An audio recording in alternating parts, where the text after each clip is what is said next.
విశాఖపట్నం జిల్లా కలెక్టరేట్ లో నిర్వహించిన స్పందన గ్రీవియన్సీ కార్యక్రమంలో నైట్ స్ట్రీట్ ఫుడ్ వ్యాపారులు తమ సమస్యలను అధికారుల దృష్టికి తీసుకొచ్చారు. కొద్ది కాలం క్రితం టౌన్ ప్లానింగ్ చర్యల కారణంగా ఉపాధి కోల్పోయిన ఈ వ్యాపారులు తమ జీవనోపాధి పూర్తిగా దెబ్బతిందని వాపోయారు.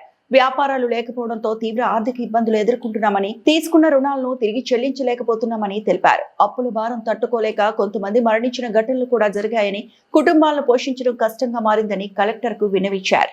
వారి సమస్యలను వినిన జిల్లా కలెక్టర్ హరేంద్ర ప్రసాద్ సానుకూలంగా స్పందిస్తూ త్వరలోనే సమస్యల పరిష్కారానికి చర్యలు తీసుకుంటామని హామీ ఇచ్చారు. Welcome to BPC. నేను కృష్ణకుమార్. ఈ రోజు విశాఖ జిల్లా కలెక్టరేట్ లో స్పందన కార్యక్రమం ఏదైతే గ్రీవెన్సీ కార్యక్రమం ఉందో ఆ కార్యక్రమానికి మనం 2025లో మున్సిపాలిటీ తీసివేసినటువంటి నైట్ ఫుడ్ కోర్ట్ ఆ బాధితులందరూ కూడా ఈ రోజు ఇక్కడికి రావడం జరిగింది. అయితే ఇంతకీ ఏం జరిగింది, ఎందుకు వచ్చారు అనేది వాళ్ళ మాటల్లోనే అడిగి తెలుసుకునే ప్రయత్నం చేద్దాం. సార్ చెప్పండి, ఏం జరిగింది? సెంట్రల్ పార్క్ దగ్గర నైట్ ఫుడ్ కోర్టు సుమారుగా 170-180 మందితో రన్ అవుతుంది. అది జీవీఎంసీ వాళ్ళే ఆ ఫుడ్ కోర్ట్ ఇచ్చారు, వీళ్ళు పెట్టుకోలేదు. వాళ్ళు ఆమోదించిన ఫుడ్ కోర్టు, అలాగే జీవీఎంసీ వాళ్ళు వీళ్ళు వెండరు అని గుర్తించి వెండింగ్ కార్డులు కూడా ఇచ్చింది. ఆ రకంగా వెండింగ్ కార్డు ఉన్నది ప్రతి ఒక్కరికి. అలాగే ఫుడ్ కోర్టు జీవీఎంసీ వాళ్ళు ఇచ్చారు. దాన్ని 6 నెలలు పూర్తి అయిపోయి ఇప్పుడు 7వ నెల వస్తుంది, తొలగించారు. తొలగించే ముందు జోనల్ కమిషనర్, జోన్ 4 కమిషనర్ గారు 10 రోజుల్లో మీకు మళ్ళీ యథావిధిగా పెట్టిస్తాం, ఇందులో కొన్ని బోగస్ బళ్ళు ఉన్నాయి, అవి తీసేస్తాం, నిజమైన లబ్ధిదారులు ఎవరైతే ఉన్నారో వాళ్ళందరికీ కూడా ఫుడ్ కోర్టుని మళ్ళీ యథావిధిగా పెట్టిస్తామని ఆయన రిటర్న్గా లెటర్ రాసి సంతకం పెట్టి స్టాంప్ వేసి ఇచ్చారు. మరి ఈరోజు జోనల్ కమిషనర్ గారు ఆ లెటర్ ఇచ్చి మరి కమిషనర్ గారు ఆర్డర్తో ఇచ్చానని చెప్పి మరి వాళ్ళిద్దరికి ఏ రకమైన ఈ రోజు వరకు ఫుడ్ కోర్టుని ప్రారంభించకుండా ఉన్నారంటే, పెట్టించకుండా ఉన్నారంటే మరి ఆ లెటర్కి ఏమైనా విలువ ఉందా అని మేము అడుగుతున్నాం. అంటే ఆ రోజు ఫుడ్ కోర్ట్ ఎందుకు తీసేశారు? అది వాళ్ళు చెప్పేది ఏంటంటే వాళ్ళకు కారణం ఒకటి, ఇందులో ఒక్కొక్క లబ్ధిదారుడు 2-3 బళ్ళు మెయింటైన్ చేస్తున్నారు, అద్దెలకి ఇచ్చుకున్నారని చెప్పేసి అన్నారు. మేమందరమే చెప్పింది అక్కడ ఒకటే, అక్కడ ఎవరైతే బోగస్గా కానీ అద్దెలకి ఇచ్చుకొని కానీ అమ్ముకొని కానీ ఉన్నారో వాళ్ళందరినీ మీరు ఏరియండి. నిజమైన లబ్ధిదారులు ఎవరైతే ఉన్నారో ఆ ఫుడ్ కోర్ట్ ఆ స్ట్రీట్ వెండర్గా బ్రతికే వాళ్ళకే మీరు ఇవ్వండి అని మనం చెప్పాం. ఇంకా రెండోది ఏంటంటే 22వ వార్డు మూర్తి యాదవ్ గారు ఒక ఫిల్ వేశారు. అక్కడ ఫుడ్ కోర్టు ఉండడం వల్ల చాలా ఇబ్బంది కలుగుతుంది, ప్రజలకు ఇబ్బంది కలుగుతుంది, ఇవన్నీ చెప్పి ఆయన ఫిల్ వేశారు. నిజంగా అది ఒక కార్నర్ ప్లేస్లో ఉంది.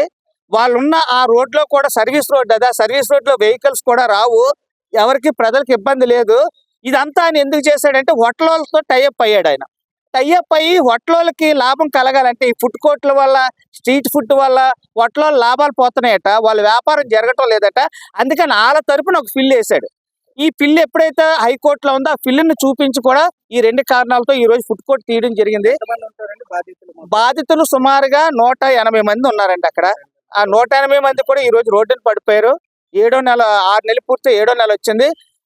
3 ఆల్రెడీ ఈ ఫుడ్ కోర్టు లేకపోవడం వల్ల దాని మీద కుటుంబాలు బ్రతకడం వల్ల ఇది తట్టుకోలేక వస్తుందా రాదని టెన్షన్తో 3 చనిపోయారు. 4వ అతను ఈ రోజు బెడ్ మీద హాస్పిటల్లో ఉన్నారు.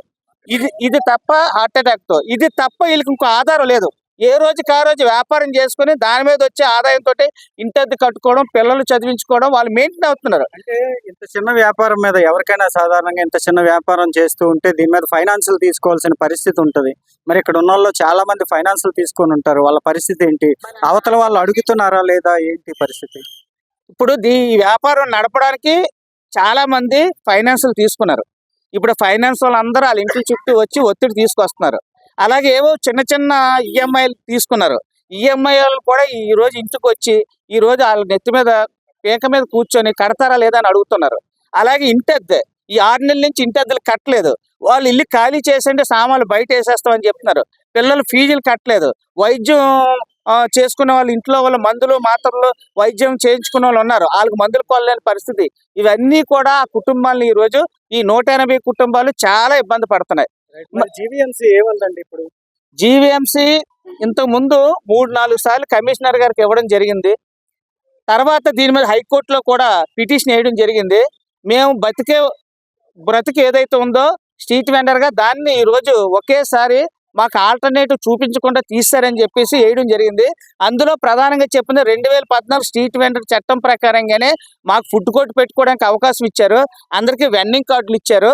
కాబట్టి వెండింగ్ కార్డులు ఉండి ఫుడ్ కోర్ట్ పెట్టుకున్న వాళ్ళందరికీ కూడా అవకాశం ఇవ్వాలి మళ్ళీ పెట్టుకోవడానికి. రెండోది, నువ్వు తీయాలనుకున్నప్పుడు ఆల్టర్నేటివ్ ప్లేస్ చూపించాలి. 2014 స్ట్రీట్ వెండర్ చట్టం అదే చెప్తుంది. ఆల్టర్నేటివ్ చూపించి నువ్వు తీసే, అది కూడా చూపించలేదు. అలాగని ఇప్పుడు 6 నెలలు గడిచిపోయింది. అక్కడ ఈ ఫిల్లులు ఉండడం వల్ల ఈ ఫిల్లుల్లో కూడా ఇన్ఫ్లూడ్ అయ్యాం మేము. ఈ ఫిల్లులు కొట్టేసే వరకు కూడా ఆర్డర్ రాదని చెప్పేసి హైకోర్టులో చెప్తున్నారు. అదొక కారణం. కమిషనర్ గారు ఏం చెప్తున్నారంటే, వీళ్ళ తరపున లాయరు, గవర్నమెంట్ ప్లేడరు మా వాయిదాలకు హాజరై చెప్పేది ఒకటే, ఇప్పుడున్న కూటమి ప్రభుత్వం స్మార్ట్ వెండింగ్ జోన్లు పెడుతుంది. స్మార్ట్ వెండింగ్ జోన్లు పెట్టి వీళ్ళకి ఇంత అత్యంత ఆధునికమైన వీళ్ళకి బడ్డీలు పెట్టి వీళ్ళకి మంచి సౌకర్యాలు కల్పిస్తాం. కరెంటు, నీరు, బాత్రూములు, అలాగే ఇన్ఫ్రాస్ట్రక్చర్ ఇదంతా కూడా చేసేది మేము పెడుతున్నాం. నెల్లూరులో పెట్టాం చూడండి, ఇంకో 2-3 చోట్ల వాళ్ళు చూపిస్తున్నారు. మేము పెట్టాము, ఆ రకంగా ఇక్కడ డెవలప్ చేస్తాం, అందుకే వీళ్ళని తీస్తాము. వాళ్ళకి మేము ఆ రకంగా స్మార్ట్ వెండింగ్ జోన్ వీళ్ళకి ఇస్తున్నాము అని ఆల్రెడీ 150-160 పేర్లు గుర్తించారు. ఆ జీవెన్స్ జోన్ 4లోనూ 3-4 మీటింగ్లు పెట్టారు. లబ్ధిదారుల పేర్లు లిస్టులు కూడా పెట్టారు, అందరికీ చదివారు. 6 లక్షలకి ప్రభుత్వం నుంచి ఇవ్వాల్సిన, రాష్ట్ర ప్రభుత్వం ఇవ్వాల్సిన 2 లక్షల రూపాయలు గ్రాంట్ 2 కోట్ల రూపాయల గ్రాంట్ ఏదైతే ఉందో ఆ 2 కోట్ల రూపాయల గ్రాంటే ఆగింది. మిగతా వాళ్ళు ఇవ్వాల్సిన వాళ్ళు ఇచ్చేశారు. అలాగే లబ్ధిదారుడు కూడా 2 లక్షలు ఒక్కొక్క యూనిట్ కి ఆడు చెల్లించాడు. ఆడు బ్యాంకు లోన్ కానీ సొంతంగా చెల్లించుకోవడానికి, అప్పు చేసి చెల్లించుకోవడానికి సిద్ధపడ్డాడు. ప్రభుత్వం ఇవ్వాల్సిన 2 కోట్లు ఇవ్వకపోవడం వల్ల స్మార్ట్ వెండింగ్ జోన్ ఏదైతే చెప్తున్నారో ఈ 3 నెలల నుంచి అదే చెప్తున్నారు. కోర్టులో కూడా అదే చెప్పారు.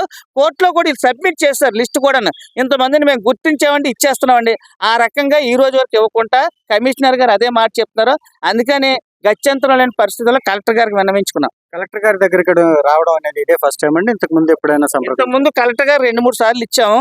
కానీ మా సమస్యని ఈ రోజు కలెక్టర్ గారు విపులంగా ఆయన విన్నారు. నా దృష్టిలోకి ఇప్పుడు పూర్తిగా మీరు చెప్పింది అర్థమైందమ్మా. నేను వెంటనే కమిషనర్ గారి దృష్టిలో తీసుకెళ్ళి ఇది వెంటనే పరిష్కారం చేసేటట్టు చూస్తానని చెప్పేసి అన్నారు. మా డిమాండ్ ఏంటంటే, ఒకటి, నువ్వు స్మార్ట్ వెండింగ్ జోన్ ప్రకటించు. నువ్వు ఏ యూనిట్లు ప్రకటించాలనుకుంటున్నావో నెల్లూరు తరహాలో చెయ్యి. ఈ లోపుని మేము వ్యాపారం చేసుకోవడానికి అవకాశం ఇవ్వండి. ఫస్ట్ మేము బ్రతకడానికి అవకాశం లేదు కాబట్టి, మా కుటుంబం నుంచి 3 చనిపోయారు కాబట్టి చాలామంది, మేము బతకడానికి ఏ రోజుకి ఆ రోజు వచ్చే 100-10 లాభాలతో మేము బ్రతకాలి, మన కుటుంబం మెయింటైన్ చేయాలి. ముందు బ్రతకడానికి అవకాశం ఇవ్వండి. ఆ తర్వాత మీరు ఏదైతే ప్రాసెస్ చేస్తున్నారో అది చెయ్యండి. అలాగే ఆల్టర్నేటివ్ కూడా అక్కడ అవ్వదు, మేము వెంటనే స్టార్ట్ చేస్తాము, మేము శంకుస్థాపన చేస్తామంటే ఆల్టర్నేటివ్ ప్లేస్ చూపించండి అనేది మా డిమాండ్. ఒకవేళ అది కానీ పరిష్కారం అనే పక్షంలో రిలే నిరాహార దీక్షలు మా బళ్ళు పెట్టుకునే వరకు కూడా అందరమే మేము గాంధీ బొమ్మ దగ్గర రిలే నిరాహార దీక్షలు చేస్తాం. ఏ రోజైతే మా బళ్ళు పెడతారో ఆ రోజే మేము దాన్ని విరమిస్తాం. ఇది రాష్ట్ర ప్రభుత్వాన్ని చెప్తున్నాం, కమిషనర్ గారికి, జిఎంసీ కమిషనర్ గారికి, కలెక్టర్ గారికి కూడా ఇదే విషయాన్ని మేము చెప్తున్నాం. చూశారు కదా, గత కొంతకాలం క్రితం ఏదైతే గాంధీ విగ్రహం వెనకాతలే జీవీఎంసీ దగ్గర night vendors, street night vendors, వీళ్ళంతా కూడా ఇక్కడ ఉన్న వాళ్ళందరూ కూడా వీళ్ళంతా చిన్న చిన్న దుకాణాలు పెట్టుకుని ఫుడ్ అమ్ముకుంటూ ఇలా జీవనం సాగిస్తూ ఉండేవారు. అయితే కొన్నాళ్ళ క్రితం ఇక్కడ కొన్ని అక్రమాలు జరుగుతున్నాయి, లేదా ఒక కార్పొరేట్ వేసిన బిల్ వల్ల ఆ మొత్తం అంతా కూడా తీసివేయటం జరిగింది. అయితే ఇప్పటి వరకు కూడా వాళ్ళకి ఎటువంటి సహకారం అన్నది ప్రభుత్వం నుంచి అందకపోవటం, వారు ఒక షాప్ పెట్టుకోవడానికి ఎటువంటి ప్లేస్ కూడా చూపించకపోవడం వల్ల వీరందరూ కూడా ఈరోజు వచ్చి కలెక్టర్ ఆఫీస్ లో మొరపెట్టుకోవడం జరిగింది. కెమెరామెన్ విశ్వారెడ్డితో కృష్ణకుమార్, బీపీసీ న్యూస్.